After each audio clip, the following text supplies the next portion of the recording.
तू छोड़ले बाड़ू हमके जिंदगी भर खुश ना रहबू। आज हम रोतनी एक करे जा तोरा खातिर, कल हमारा खातिर तू रोबू।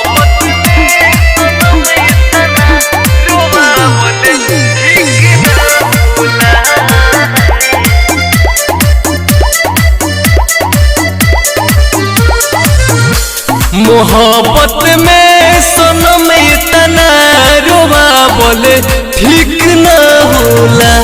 मोहब्बत में सनम इतना रोवा बोले ठीक न होला। मोहब्बत में सनम इतना रोवा बोले ठीक न होला। लगा के दिल दीवाना के भुला बोले ठीक न होला। मोहब्बत में सनम इतना रोवा बोले ठीक न होला।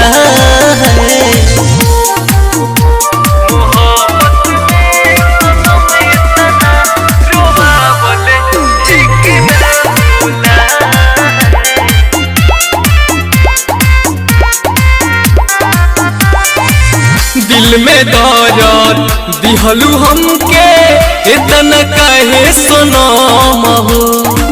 याद में तुहरा डूबल रही हम तोहर दाम हो। दिल में दर्द दिहलू काहे हमके इतना सनम हो। याद में तोहरे डूबल रही हम तोहर दाम हो। रोवावल ठीक न होला, रोवावल ठीक न होला। मोहब्बत में सनम इतना रोवावल ठीक न होला। मोहब्बत में सनम इतना रोवावल ठीक न होला।